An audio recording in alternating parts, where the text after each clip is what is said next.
你是我阿父新娶的夫人吗？你长得没有我母亲和阿娘好看。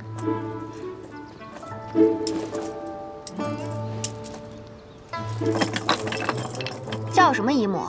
叫阿紫。还有，说谁不好看呢？你给我赔！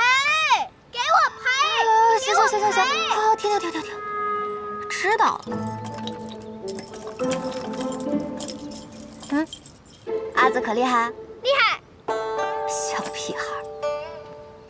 早就听闻谢家娘子不好女工，不喜风雅，不务正业，嚣张跋扈。今日一见，我倒是觉得妹妹聪明灵动，让人见之欣喜呢。我也听闻阿紫所嫁非人，孤苦愿意。今日一见，却是怡然自得，清风自来。可见传闻并不可都信。母亲不爱出门，是因为她太穷了，一出门就忍不住要买书，可贵了，一卷古书得有3个9连环呢。我也无别的爱好，就爱藏些书罢了。这几日还淘到了20来卷有趣的野史，还有从西域来的几筐教义经书。哦，对了，还有几本前朝的画。一说到这些，就有些多舌了，妹妹听着无趣吧？理解。我也爱收藏各色石头，还会搞些奇技淫巧。或许我可为阿紫做个书吏，可将阿紫的书分门别类，方便归置寻找。拆卸后还能随身携带呢。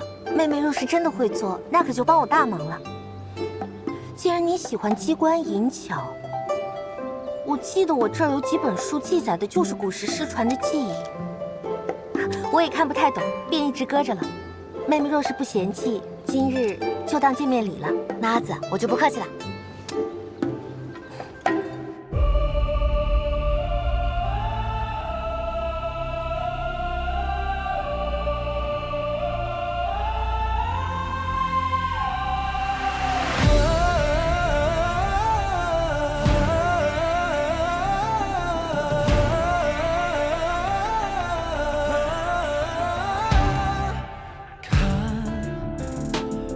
灼灼，怀一腔赤诚，人不枉一生执着，手挥斥方遒，扶风起云涌，常怀想苍穹，矢志不忠，以命为守，勿忘，以魂招肝胆。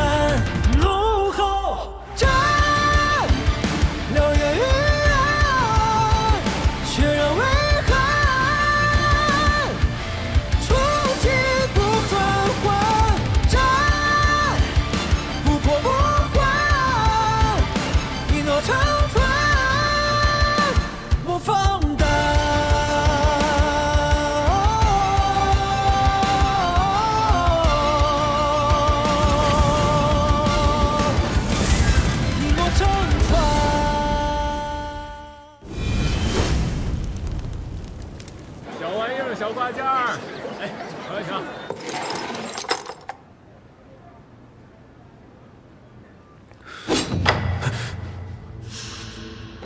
听说2年前，你与东街齐乐居的掌柜柳大打过一架，你抢了他厨子，伤了他伙计，最后被京兆府停了3个月的营生，以示惩戒。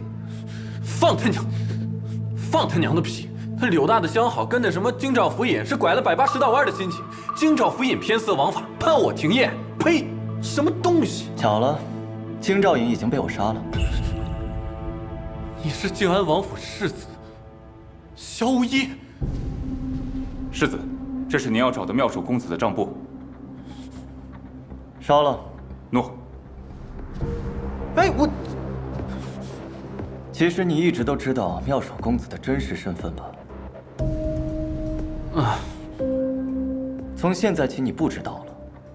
无论是谁向你打听有关妙手公子的事，你都一概不知，明白吗？你是西北泸州人士，你有个弟弟，在西北庞鄂军中当兵，你们多年没有联系，你也一直在找他，不清楚他是生是死。我会想办法帮你找到他。收了这些银子，你便是我的人了。我需要一个西月楼这样的地方，收集健康消息。至于这个西月楼究竟是姓景还是姓蓝，我无所谓，赚的钱也都归你。快答应啊！傻了吧你？以后有世子给你撑腰，你还怕他姓柳呢？景兰，听凭世子吩咐。好，从今日起，西月楼开始说话本子，多找几个说书先生，照好听了说。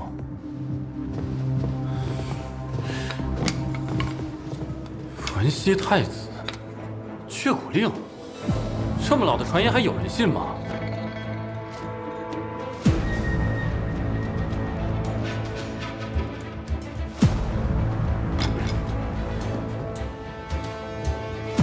懂，不问不说。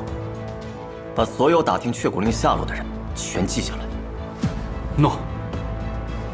还有件事。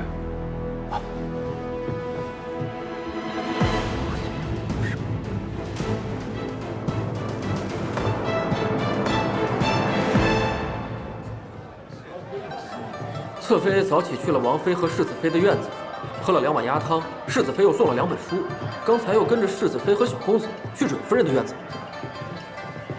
他呀，倒是不拿自己当外人，连吃带拿。还不是世子早就跟府中人交代，要善待谢娘子。我就是没明白您图什么。娶回来一个祖宗，还为他花这么多钱买下这座西月楼，就为了不让别人知道他就是妙手公子。您一共才有多少私房钱？你想领军棍吗？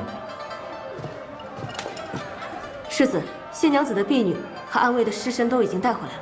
好，去看看谢家玉被蕊生折磨成什么样。哎，疼！阿紫，我不行了，我不行了。这儿是涌泉，如果这儿痛呢，说明平时体内有瘀；这儿是足阳明胃经，平日里你脾胃也不太好吧？哎，阿紫，你救我！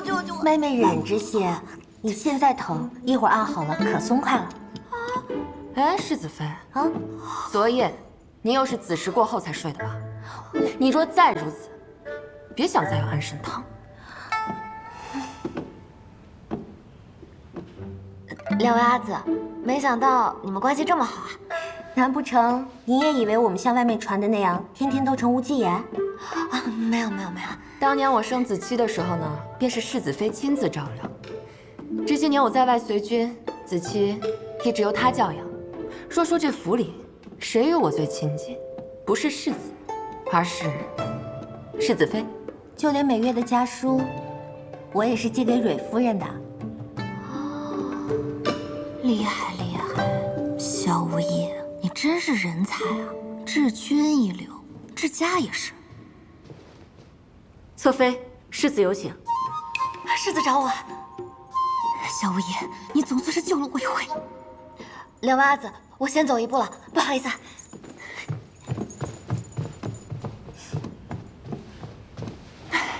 是世子特意嘱咐你给侧妃调理身子的。正是。倒也是用心良苦了。带我来这儿做什么？这么美的地方。这么美的地方，当然最适合杀人了。哦，我好害怕。就这么笃定我不会害你？蕊生阿紫和元吉阿紫都是好人，若他们没有一起毒死你的话，说明你这个人也还行吧。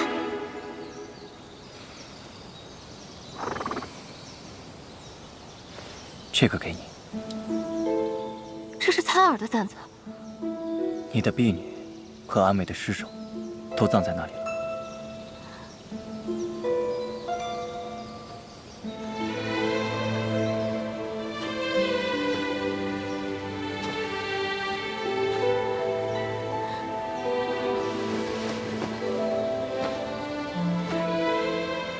北府军阵亡，若寻回尸首，当素容更衣葬在树下，这是我北府军礼。他们是你的忠仆，为主君牺牲也当如此。给他们刻上名字吧。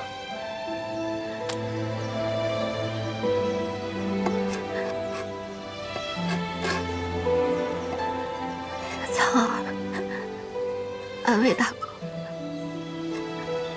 对不住，是我连累你们了。若来世再为人，别再为人奴仆。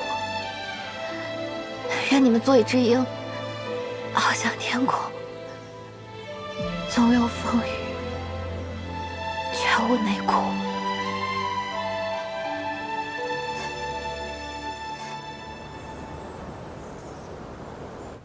侧妃，您的信。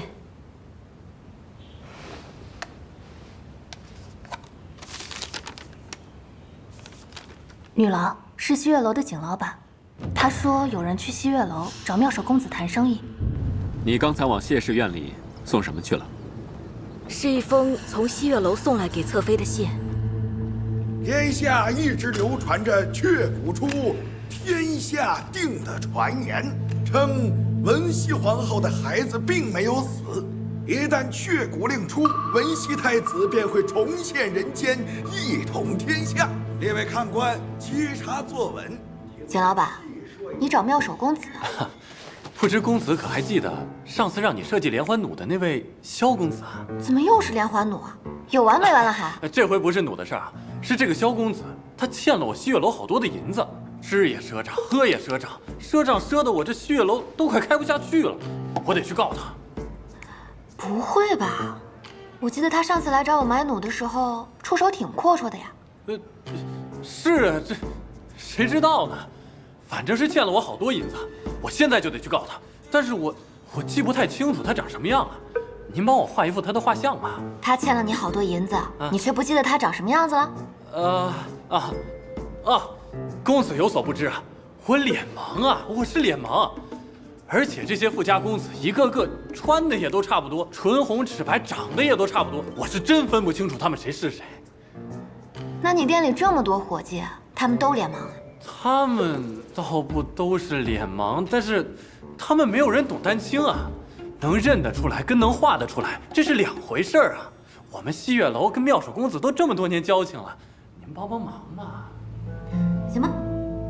妙手公子，这名字怎么听着这么耳熟啊？连环弩，难道？那个景老板还挺会忽悠的，画像已经拿到了。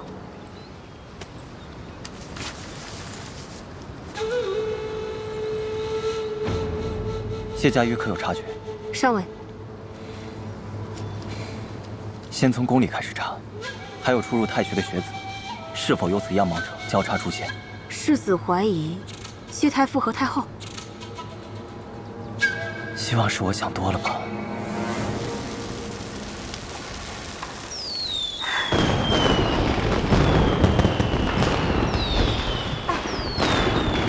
你可知道，这个谢家瑜就是西月楼置卖机巧物事的妙手公子？这名字我不曾听过，但佳瑜妹妹的确会机关制造。哎，她还给我做了个书例。倘若她偷偷在坊间卖些小东西，也不奇怪啊。令北府将士们枉死的连环弩，就是这妙手公子所造啊！我从谢家瑜的嫁妆箱里搜出了一把连环弩，对比过了，长短形制机关一模一样。谢氏嫁入王府，一定别有用心，不能让他靠近子期。你和母亲也要小心，他送你的书令就不要了。婚事是世子所求，并非佳瑜妹妹所愿。大哥如果担心的话，不如直接去问世子啊。我同他说什么？他恐怕早已被这妖女蛊惑。大公子跟世子妃，小心！小心！小心！没事吧？你跟我走！哎，不是，大哥，大哥，走！子期，我怎么了？子期，没事吧？我们走。世子，大公子说侧妃要谋害子期，已经闹到祠堂了。旧朝时期盛行炼丹，这烟花就是从那时被人发现的。除了硝石、硫磺、木炭，还要辅以铜铁、棉花等等，可形成不同颜色。我做的烟花卖的可好了。算了算了，跟你说了你也听不懂，我就这么告诉你吧。我要是真想害人，用不着这么麻烦。我哪怕这儿多一点，那儿少一点，保准在场的没一个人能活，也包括你。这么说，你承认你害人了？我可以害人，但不代表人是我害的。你已经害过人了，你就是妙手公子吧？我北府兵就是被你……大哥，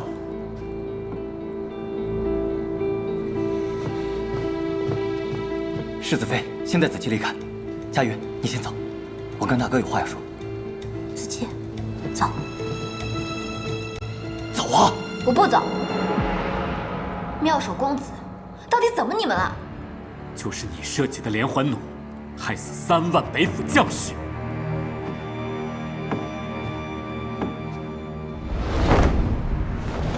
大哥，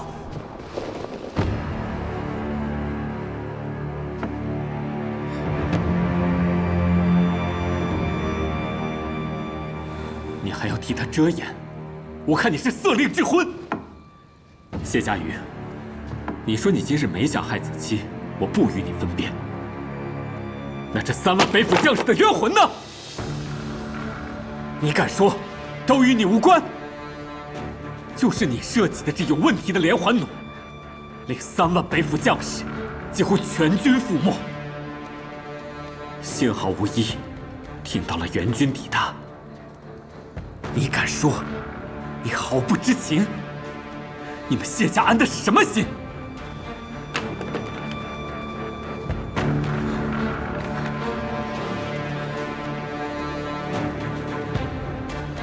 不可能，这一定是弄错了。萧无一，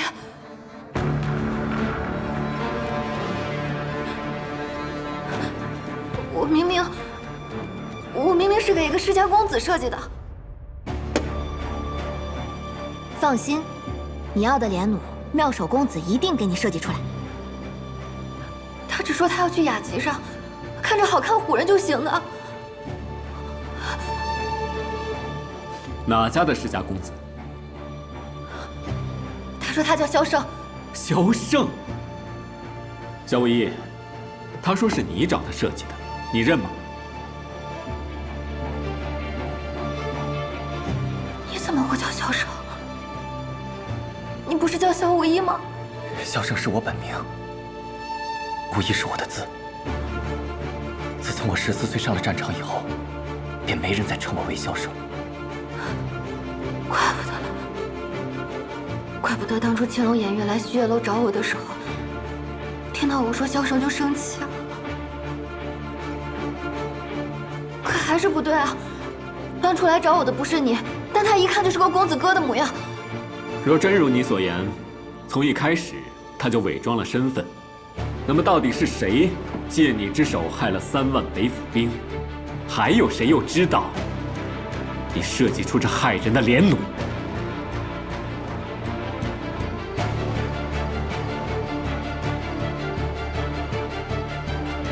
他怎么会认识阿父？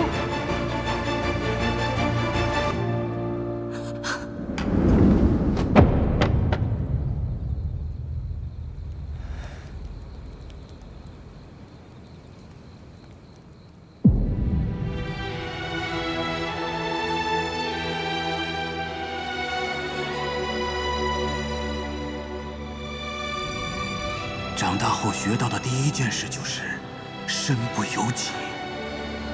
你必须当这颗棋子。佳宇，去哪儿？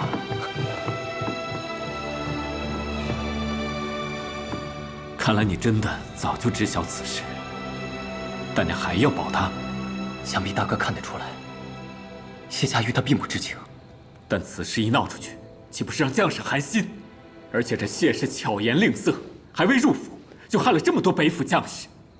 难道将士们不该知道真相？难道立了块碑，我将士的仇就完了吗？自然不算完。那你当如何？大哥很快就会知道。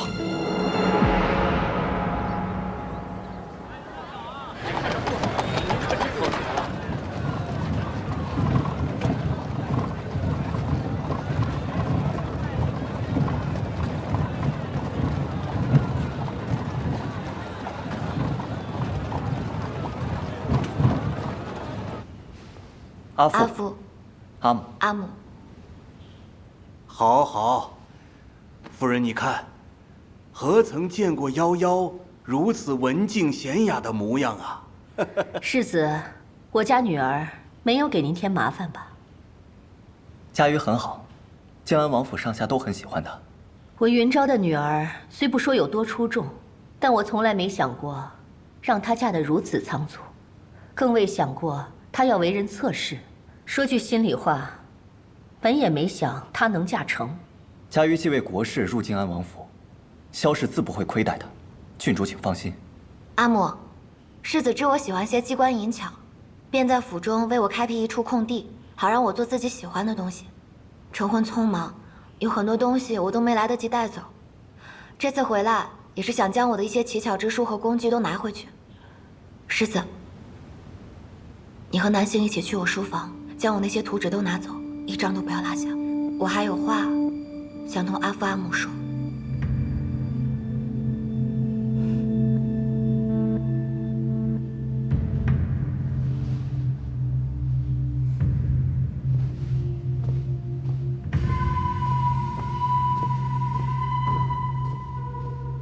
夭夭，你在做什么？你要帮萧无疑改制军械？那阿父可知自己在做什么？3万倍伏兵，3万条人命。阿父是故意让人来找我设计连环弩的吧？我曾见到过那个自称萧胜的男人，出入过阿父的书房。这能说明什么呢？这的确说明不了什么，但我心中却已明白，阿父当初为何鼓励我设计连环弩。我甚至将连环弩的缺陷都告诉了您。没过多久，那个自称萧胜的人就来找妙手公子买连环弩。阿父，您敢说这些都与您无关？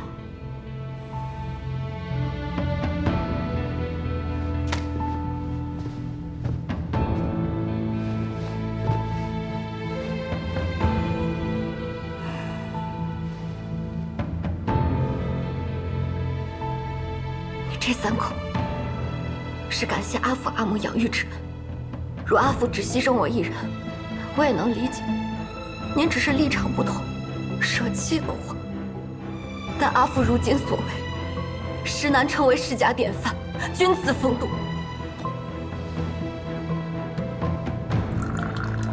那你要如何？你要揭发你阿父？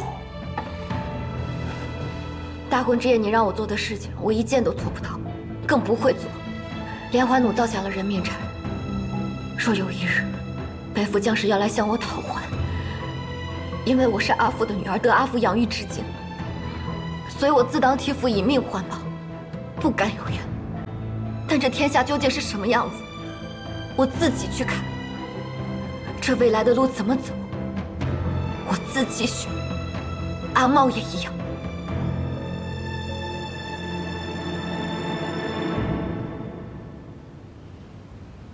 阿母恕罪，这顿归宁宴，夭夭实在吃不下。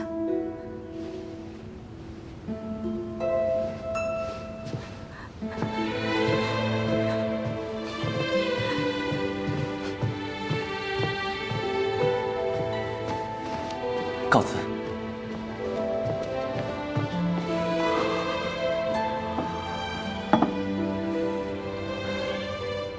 夫人，趁热吃。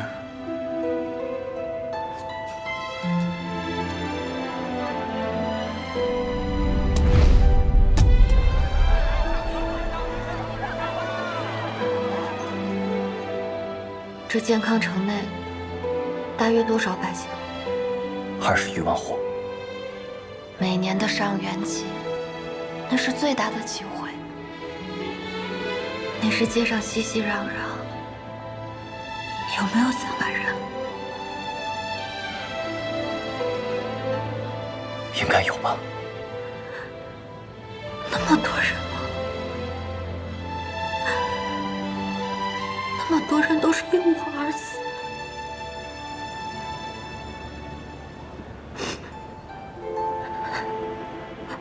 一个人静一静。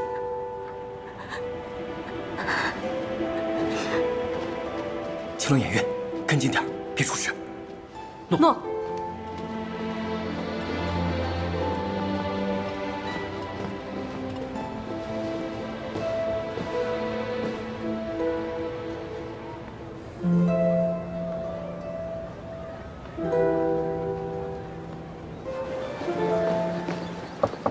打扰了，老板。谁啊？关门了。老板，老板，我想买包梨花糖，打扰了。明天吧。我家妹子，她今日心情不太好，她平时就爱吃您家的梨花糖，我愿意出10倍价。啊？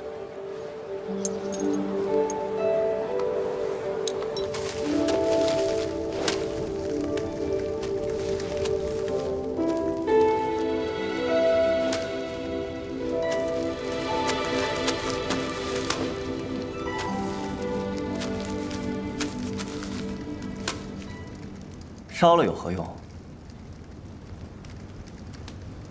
你是来看我笑话的吗？我笑你什么？笑你被你的阿父利用，害了我北府军。你是北府军统帅，你不生我的气。虽非我愿，但我的确害死了这么多人。我跟一个傻子较什么劲儿呢？你才傻子呢！你哪来这么多问题啊？术无正邪，为术而已。若是我人人都要怪，除了你，我更应该怪公叔子鲁班。关他什么事儿？若不是他最早发明各式工具，机械木造之术就不会出现。除了他，我还应该怪发明机关术的墨子。再往上数，还有皇帝的孙子张辉，据说最早是他发明了弓箭。你不是要怪吗？冤有头，债有主，你把他们都给我找过来，我要一个个好好算个明白。你呀，最多就是个从犯。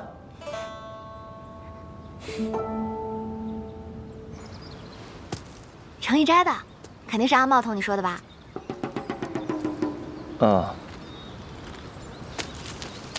哎，这是阿茂给我的，还是阿茂对我好。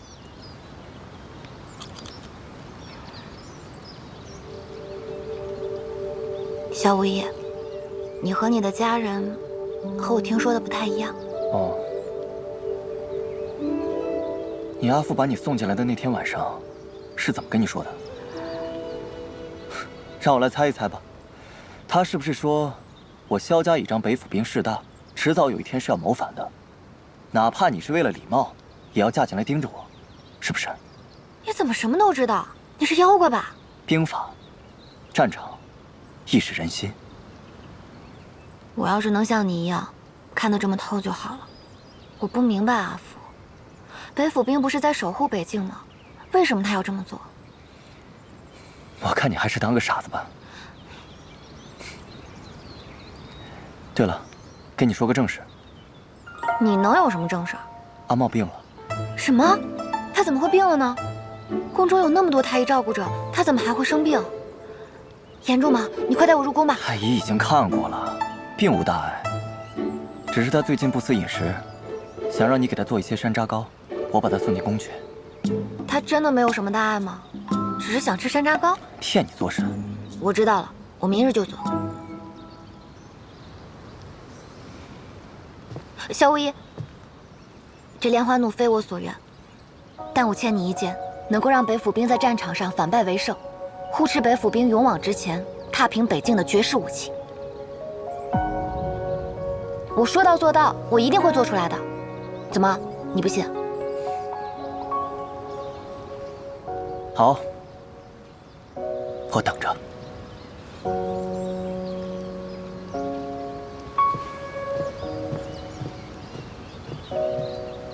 什么啊？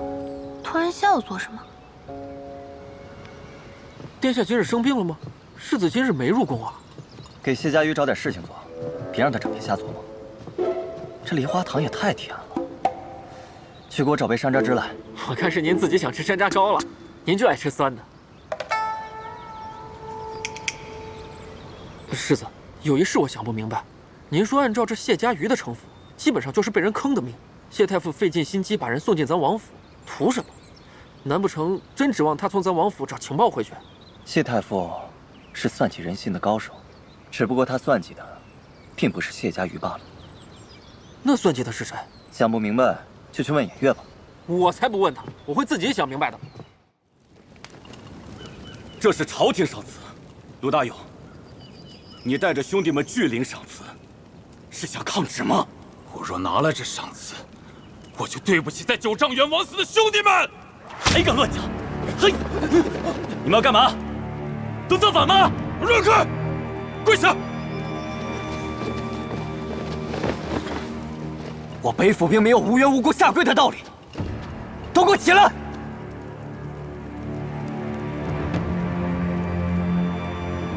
名册给我。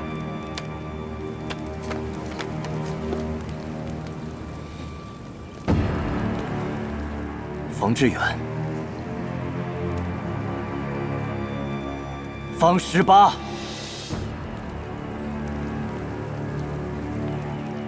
曹兴安。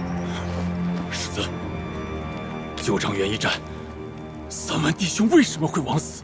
当时武期间特意赶制了一批连弩，他们说这连弩能一箭就发，可谁知到了战场上，这连弩用不了几下就失了准头，所以我们才知。设计连弩者，正是您新纳的侧妃谢太傅之女谢家瑜。敢问世子，您求娶谢家瑜，可是为了向士族求和？您要参与北秦和谈，是不是就忘了我们与北秦的血海深仇？放肆！住手！军口无实。诺，来人，带走。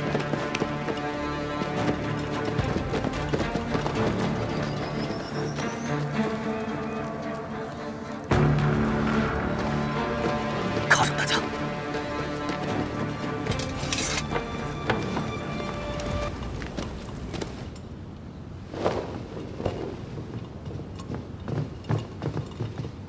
世子，属下无能，还是走漏了妙手公子的消息。是否是大公子所为？他不满您不处置谢娘子，故意在军中散布消息？不，或许是太后。宫中那个贾孝胜的线索找到了吗？还没有。世子，眼下军中恐怕已经混入了奸细，若不给个说法，伤的恐怕不止世子一人，甚至军中会发生哗变。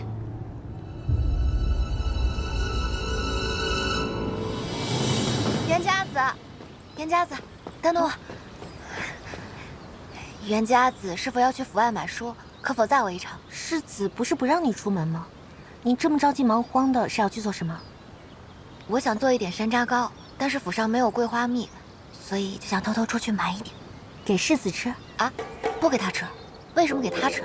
听君姑说，世子最爱吃山楂糕了。应该说，酸的东西他都喜欢吃。啊，不过才不是给他吃呢，是给我在宫中的好朋友，李乐君，平宁县主。他生病了，就想吃点酸的开开胃，也不知道他们在宫中过得好不好。你说，宫中那么多太医宫人，怎么还会生病吃不下饭呢？袁家子，你是太后的亲侄女，你肯定最了解太后了。太后她老人家可还好相处？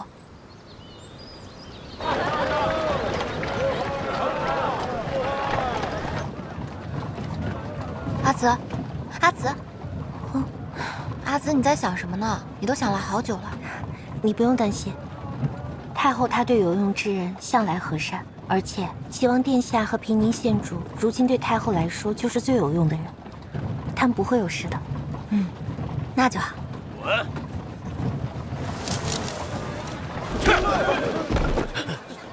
阿大，停车！赶紧滚！一个哑巴也想入禁军，你也配？怎么让你滚听不懂吗？你怎么听不懂呢？啊！敢动手！住手！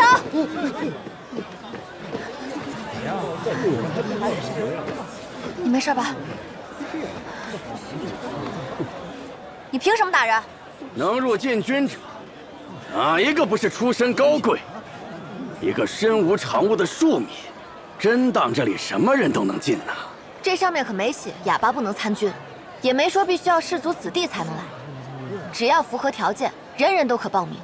禁军代表皇威，拱卫京师，保护天子脚下万民，岂容你们横行霸道！好一张利嘴呀！啊，有本事去我的禁卫府再变呀！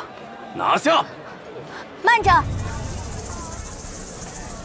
阿紫，禁军统领大多背景深厚，世家出身，莫起冲突。原来是靖安王府的夫人们呐！萧世子艳福非凡，不知今日出门的是哪2位夫人？与你何干？好奇嘛！今日在酒楼听了个话本子，说害死北府兵3万将士的妙手公子，就是靖安王府新纳的侧妃。这萧世子少年风流，心胸开阔，连害死北府兵的罪魁祸首都能娶进家门。就是不知那些北府兵是否也能如此宽宏大量啊？哎，这妙手公子不会就是你吧？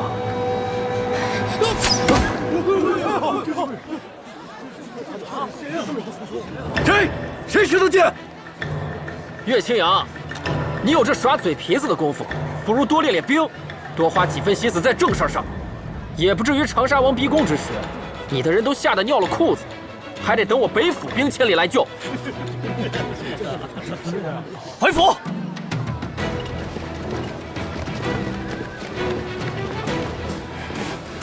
你们给我等着！阿大说，阿茂入宫后，他便一个人寻生路。入禁军是为了能够离李茂更近一些，但禁军非世家子或良家子不收，他去了很多次都被赶了出来。你是为了离阿茂更近一些？我的命是殿下救的，自然他去哪儿，我就要去哪儿。如此，那你可愿先加入北府军，待我找到机会，再让你入禁军？起来吧。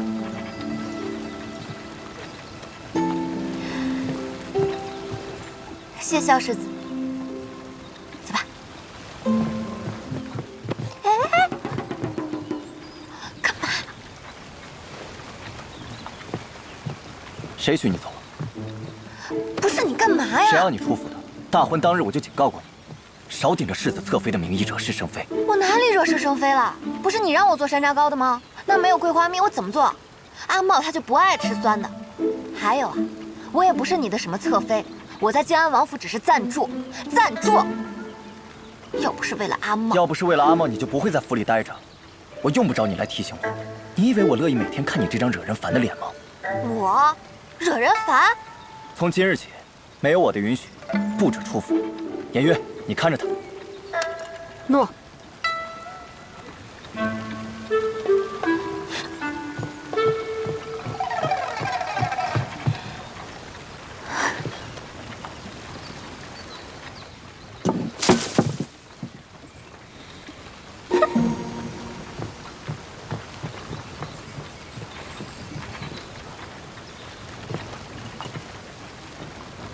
想说什么就说。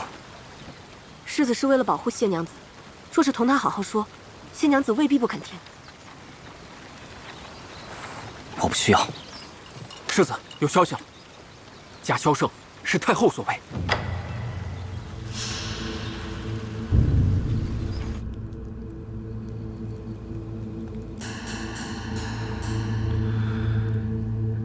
这的确像是母后的手笔。谢亲，母后以妙手公子打击萧无一在军中的势力，牵累令爱。若萧无一真的对令爱下手，你可怨太后？太后制约北府兵之心，并没有错。罢了，母后要权，萧无一要北伐。你要世家之名，百官要他们的乌纱帽、礼帽。礼帽要什么朕不在乎，你们在朕面前耍尽心机手段，朕也都不在乎了。朕横竖也就还剩这1、2年的光景，能撑便为你们撑着，撑不住倒下来，这天下便随你们闹去吧。朕累了，退下吧。臣领旨。谢卿，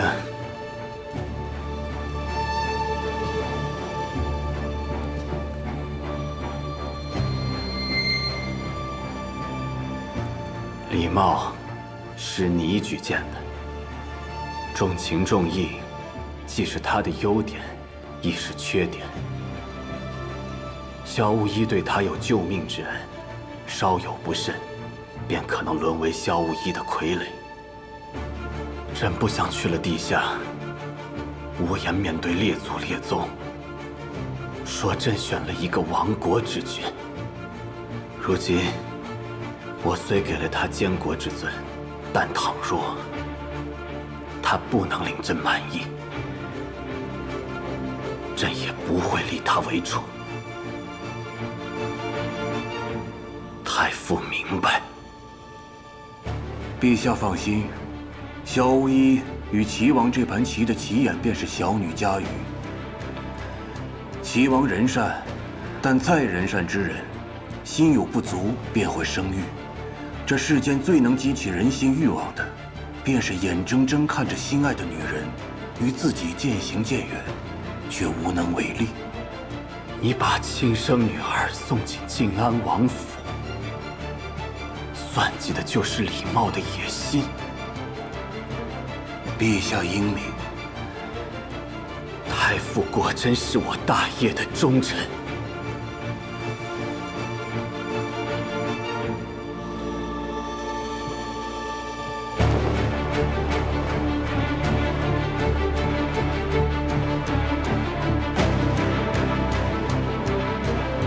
看见了吗？这才是你的老师，真正的三朝元老谢太傅。你想要走，走得了吗？我们不过都是这些老家伙手中的棋。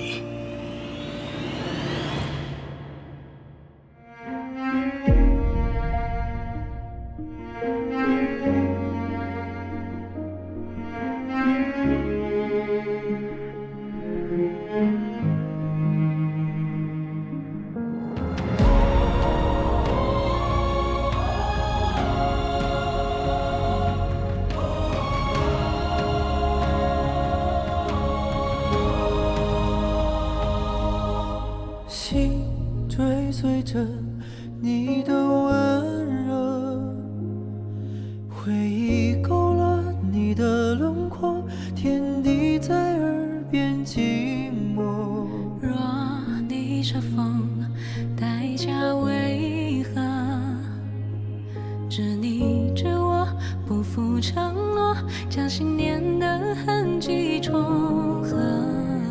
这一程有多长，我只愿与你同往，哪怕生死之间走一趟，不能忘。就让我奔赴你的方向，寻属于我的守望，一生匆匆，却唯独你与我炙热的天光。就让我燃烧一生愿望，拉住你的手掌，光阴距离不可阻挡，两颗心同去同归，至天荒。